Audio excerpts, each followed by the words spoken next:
In this episode of Did You Hear, Gregg Winsor clears up the conundrum of how mysteries differ from thrillers.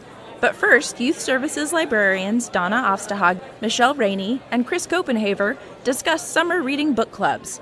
And our host Dave Carson salutes Bestsellers. This is the Did You Hear podcast, where we talk about what's happening and what we recommend.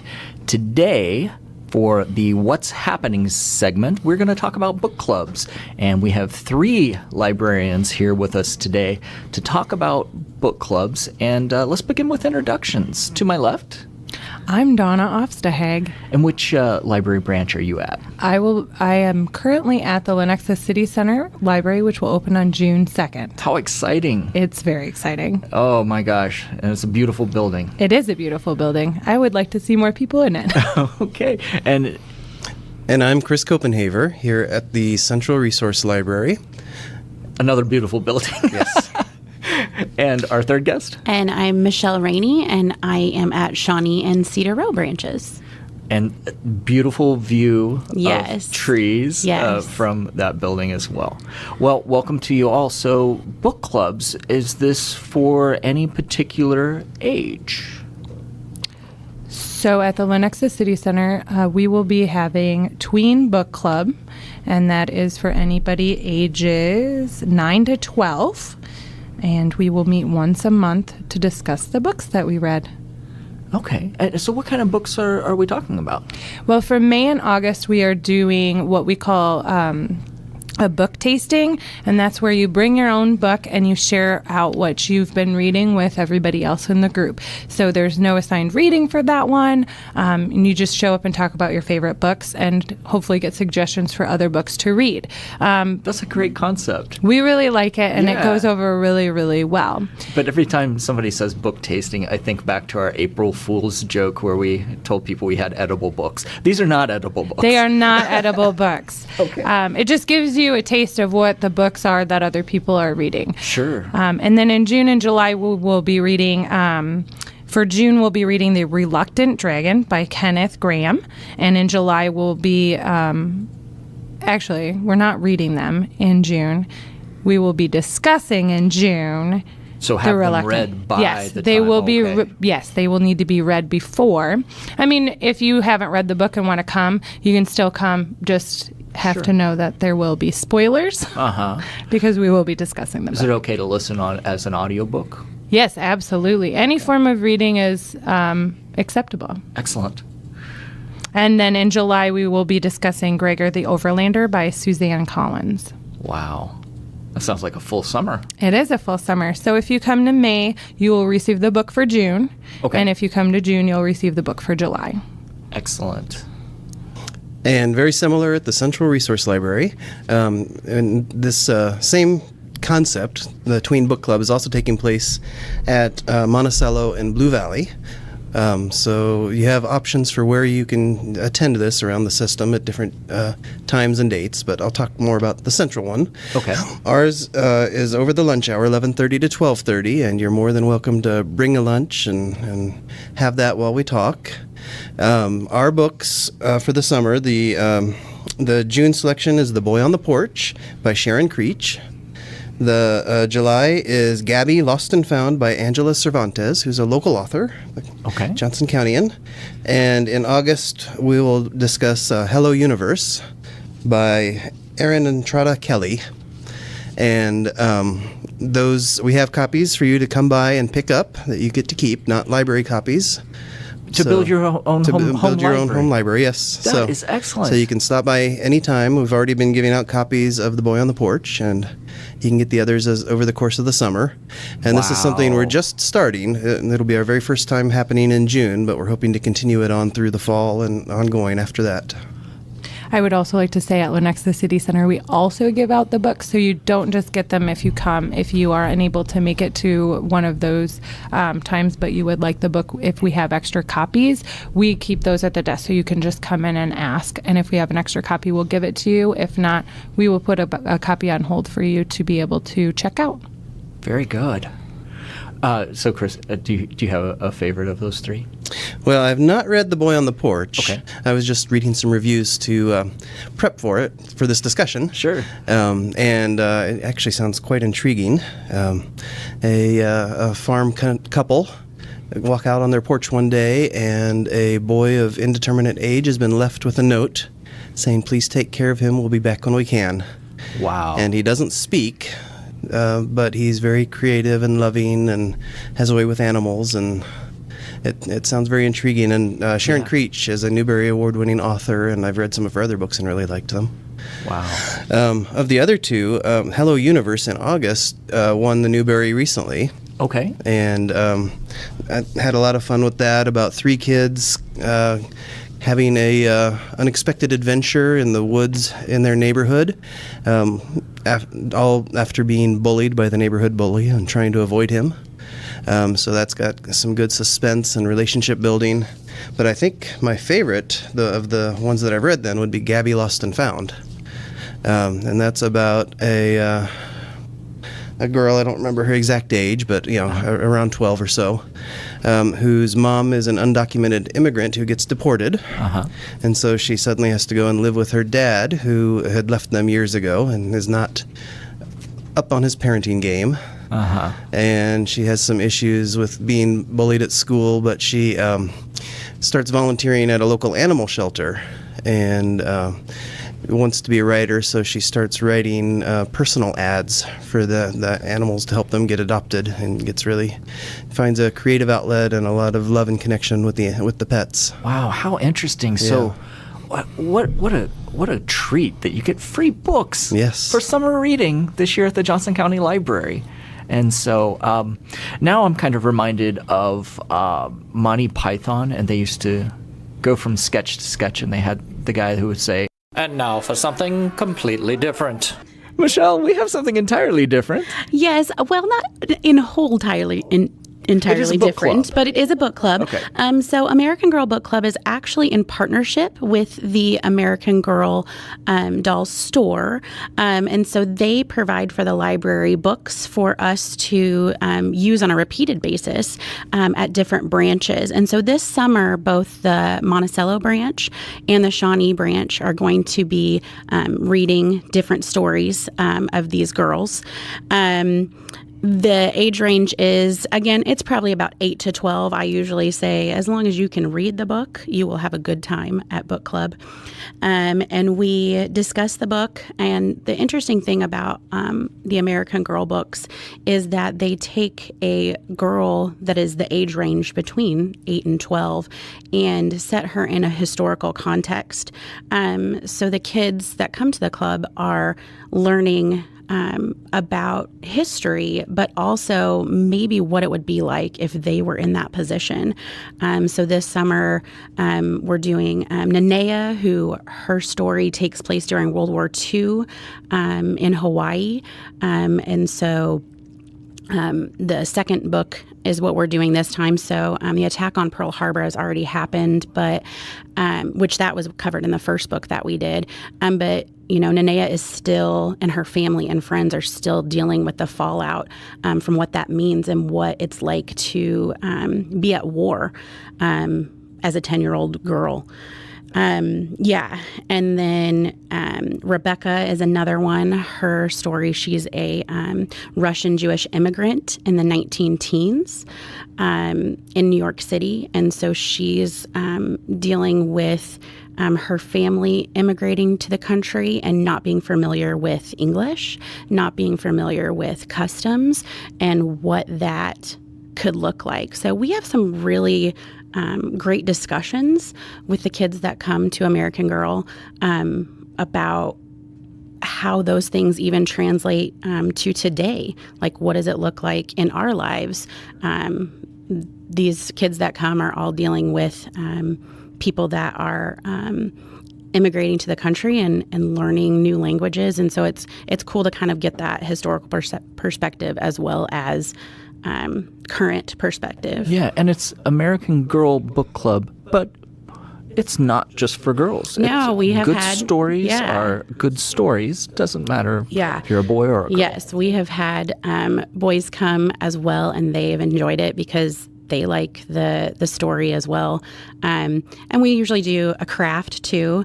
Sometimes it's something like growing a tomato seed or a tomato plant from seed, which kids have come back and been like, oh, I grew tomatoes. Sometimes it's a little bit more like hands-on traditional glue and stuff crafts, but it's always a good time. Okay. Is that all the and do you have like a schedule for the different books?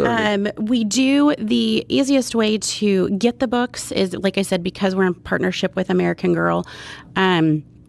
If you come to the branch, so if you come to the Shawnee Library or the Monticello Library and come up to the information desk, then we'll be able to get those books checked out for you and let you know a schedule of what is going on for the summer.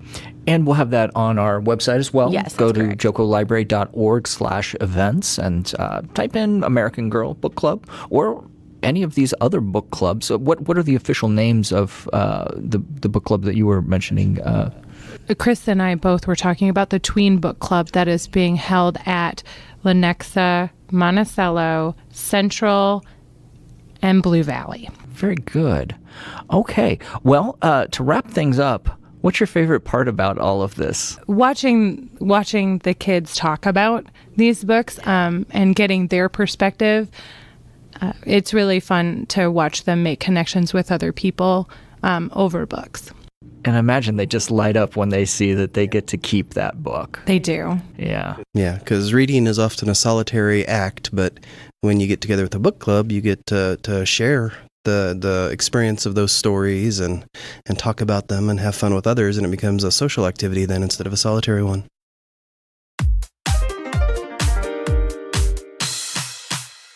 Here's a not-so-well-kept secret. You know all those top-selling titles listed in the New York Times? Well, you don't have to buy them. We have all the bestsellers at Johnson County Library for you to check out. Go to jocolibrary.org and from our main navigation, click Explore. There you'll find reading ideas including We Recommend, staff picks, new titles, awards, and of course, bestsellers.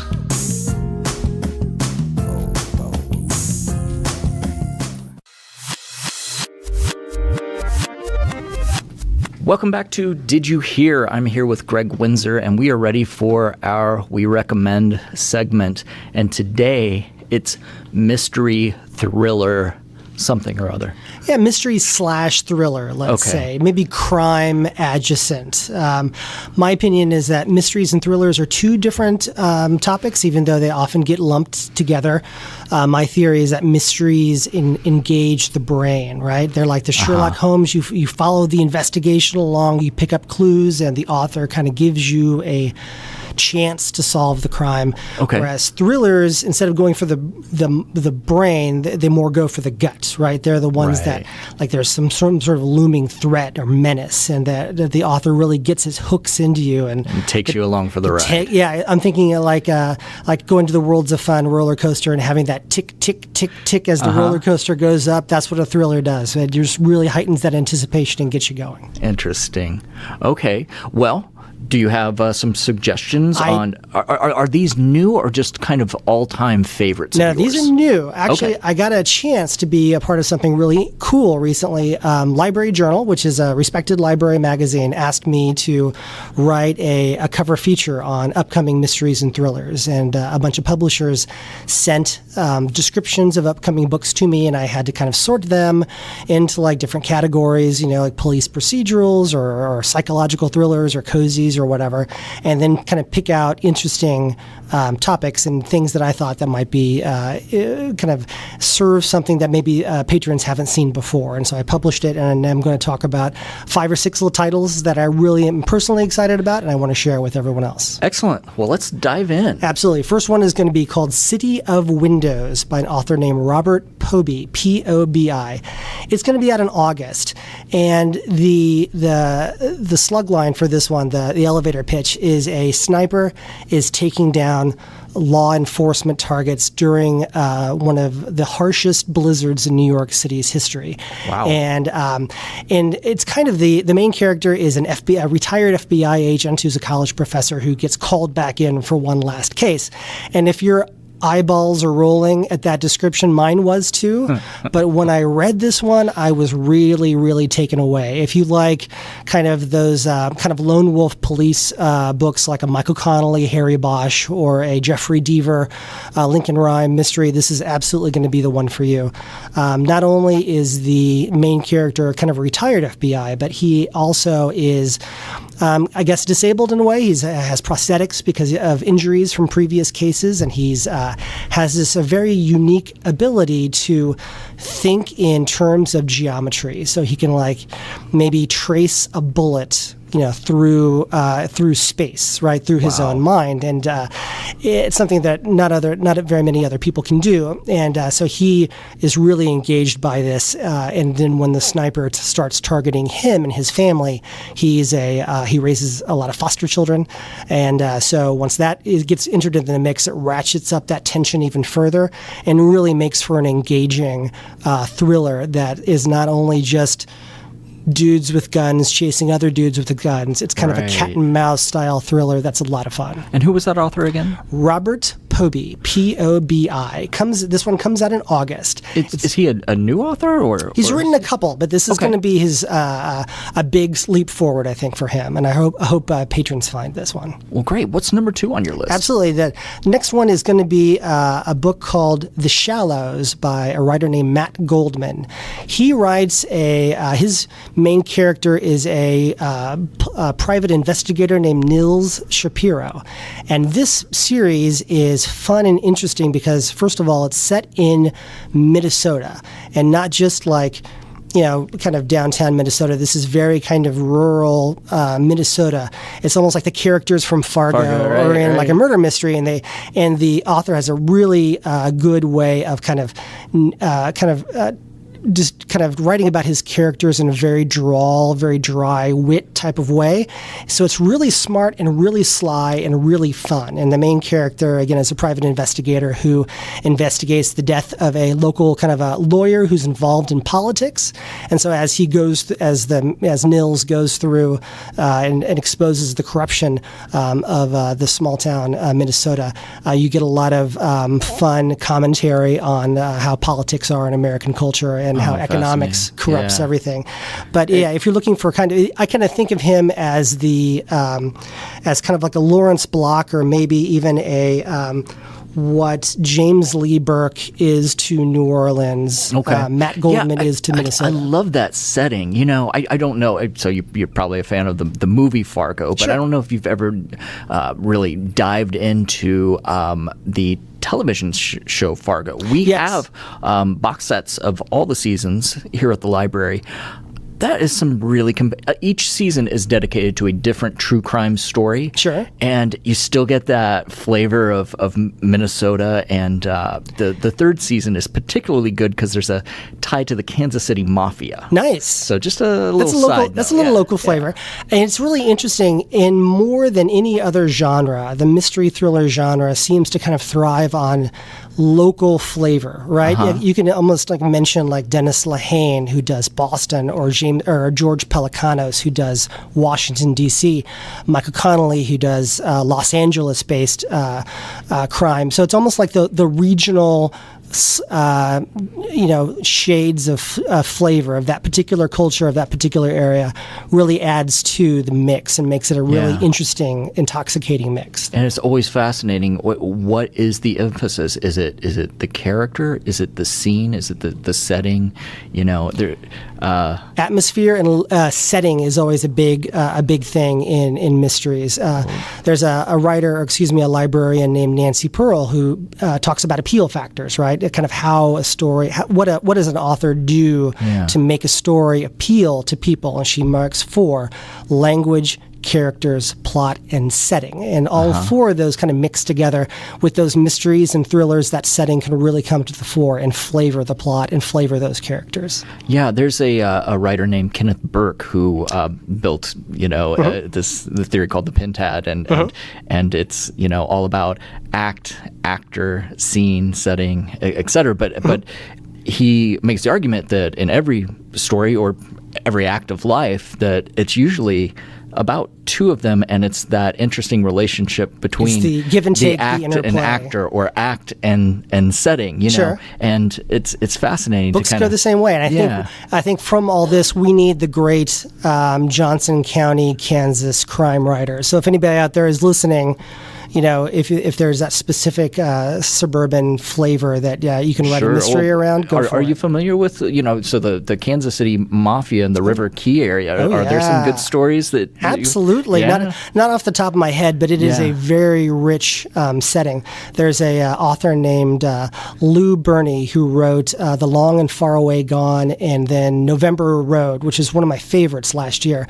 He kind of writes a book. That November Road is set in the New Orleans mob, and it has ties to the Kansas City mob, and he is well aware of those and wove those threads into the mix. Interesting. I'm sure there's somebody out there just screaming at their computer or whatever device you're listening to this on because the right title. But I'll tell you what, go to our Facebook page, find Joko Library, and give us your suggestions there. As long as we're talking about regional crime novels, I have another good one for you. Great. What do you got? This one's called The Gone Dead by an author named Chanel Benz, Benz. She's a debut author, and the book comes out in June, and I'm really looking forward to this one. One of the regional crime writers I mentioned earlier, James Elroy, who actually has Kansas City ties, and he writes really good about Los Angeles. In that he reminded me a lot of a James Elroy mystery. Is set in the deep, deep South, like the Mississippi Delta, and the main character is a woman who was born there, and her father died, and she moved away, and so she is now coming back years later to claim her inheritance, which is only a small, decaying family home. But when she comes back, she realizes that her neighbors remember her as a toddler, and she was involved in a kidnapping. She has no memory of this. She was too young to kind of understand or even remember those events. And so she goes to investigate what happened to her and her family. And she is biracial, and her father was black, and everyone around her is white in this very kind of decaying, kind of hard scrabble community where everybody has to kind of help each other. And of course, where the history is deeply rooted in the land and the property that she's inherited. So the book really delves into this kind of question of identity and the land, and it's really a rich, atmospheric, literary thriller. Fascinating. Which are personally my favorite types of thrillers, that engages both the mind and the gut, like I mentioned earlier. Right. And else, this is another great example of a book club pick, that your book club can have a little bit of that excitement of the thriller and mystery, as well as those lofty, discussable ideas that we all go to book clubs to talk about. This is a book that kind of bridges both of those gaps, and is good and satisfying all the way around. I like to describe this book as if Jesmyn Ward and Gillian Flynn had a baby or wrote a book together. This would be kind of a book that they would come up with. Well, you're killing it today, Greg. Okay. You have more, don't you? I do, and let's set expectations low so that everyone's happy. But this next one takes place in Sweden. Again, we're going to jump around in locale here. Okay. This one's called A Nearly Normal Family by M.T. Edvardsson, Edvardsson. This is translated from Sweden.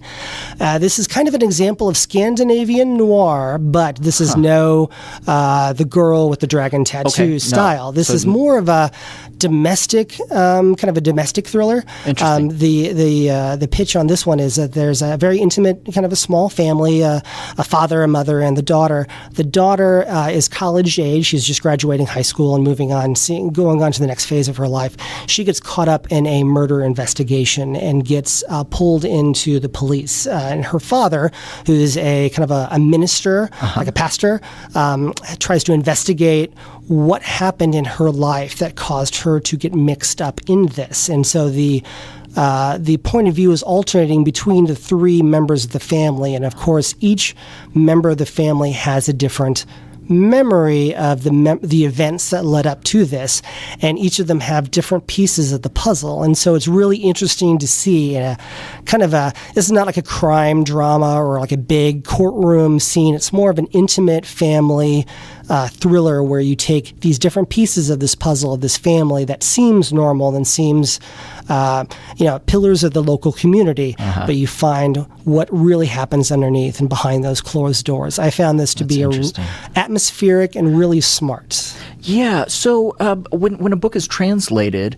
do you feel like it's obviously written for a different audience? So do you feel like you've been excluded on the setting? I mean, is much time spent on establishing that world because they're expecting their audience to already be familiar with that world? Exactly. There is a little bit of that. First of all, the translator does add a lot to it. If you have a bad or not necessarily bad, but if the translator can not deliver that nuance that the author meant, you lose a lot, and you're kind of wondering why this book is such a big deal. In this particular one, they mention kind of a small town in Sweden, and I actually went on Google Earth to look it up and find kind of the geography of it. And the author mentions kind of streets or neighborhoods that are kind of that you assume the reader would know, but in this case, the suburbs that they live in or the streets, it's pretty clear by the context what flavor of these neighborhoods are, or what when someone says, "Oh, I'm from this town," and the other person reacts, you can kind of get a sense of whether this town or this neighborhood is a good or a bad connotation. But how resourceful of you to look it up on Google Maps. That's something what a librarian would do, wouldn't it? Yes. That really adds to a story. Yeah, so if you like kind of like that literary feel, almost like a Jodi Picoult meets Tana French type of an author, if you're looking for something like that, this would absolutely be up your alley. It's called, again, Nearly Normal Family by Edvardsson, and this is a debut, and this will be out in June. Okay, excellent. And you have a couple more? Absolutely. Moving on. Okay. Again, I didn't plan on this, but it looks like we have a theme, a setting theme. This next one is called Beijing Payback by Daniel Nie, Nieh, and I really hope I'm pronouncing that one right, and if I don't, forgive me. This is a debut author.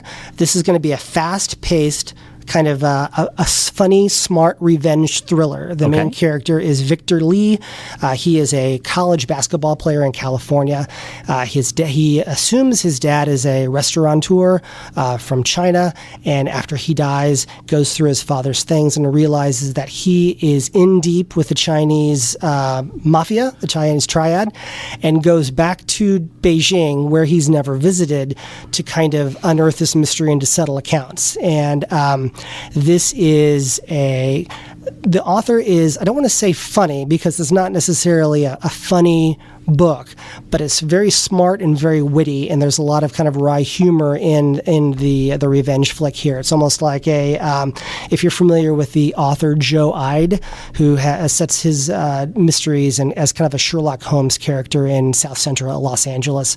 It's the same type of thing: fast-paced, witty, funny, and lots of memorable characters that join the main character as he kind of traces his father's lineage back and extracts revenge on those that did his dad dirty. Wow. We have time for one more. Okay. Man, last one. I've got the pressure's on. We're going to do, I know, right? I'm going to go a little differently one. This one is going to be called The Body Lies by Jo Baker. Now, if you recognize the name Jo Baker, she has written several books that are mostly historical fiction or maybe even fantasy in nature. She wrote Longbourn, which is a take on Jane Austen, kind of like the servants of a Jane Austen house. You know, what do they think about what's going on in the books? But this particular one is set in a British kind of a boarding school or a university. Okay. And Dave, I'll tell you, if a book is set at a university or a boarding school, I'm like 50% in. It's just that my type of genre for some reason. I never went to a boarding school, but maybe I wish I was, or the Harry Potter type of thing, but any sort of small kind of almost claustrophobic setting like that with academia always kind of gets me going. Yeah. This one revolves around a new writing professor in this university, and as she's a new mother and she's settling into her role as kind of the new person here, her class of kind of advanced writers is kind of in conflict with her, and one person in her class writes chapters of a story about a murder there where she, the professor, is the victim. And so it's very much a kind of a cat and mouse literary game of, is this person planning something? Is it allegorical? What's going on here? And the power dynamics of a classroom where the students don't get along with the teacher, and what the teacher can do to that student is really kind of an interesting dynamic. There's a lot of Me Too movement kind of in here as well.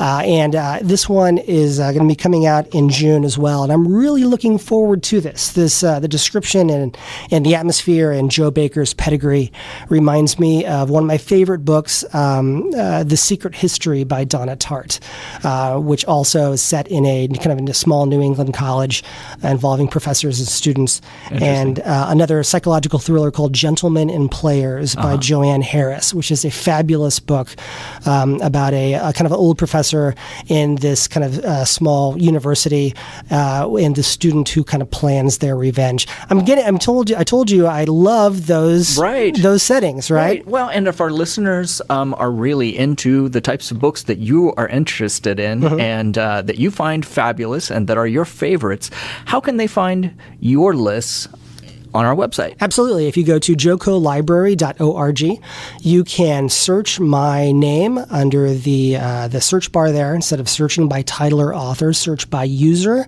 and it's JCL Gregg W, GREGGW. Do a search. You could find out what I've been reading, lists I've created, and other books that I've recommended that I think you might like. For more episodes of Did You Hear, go to the Johnson County Library website, jocolibrary.org/didyouhear.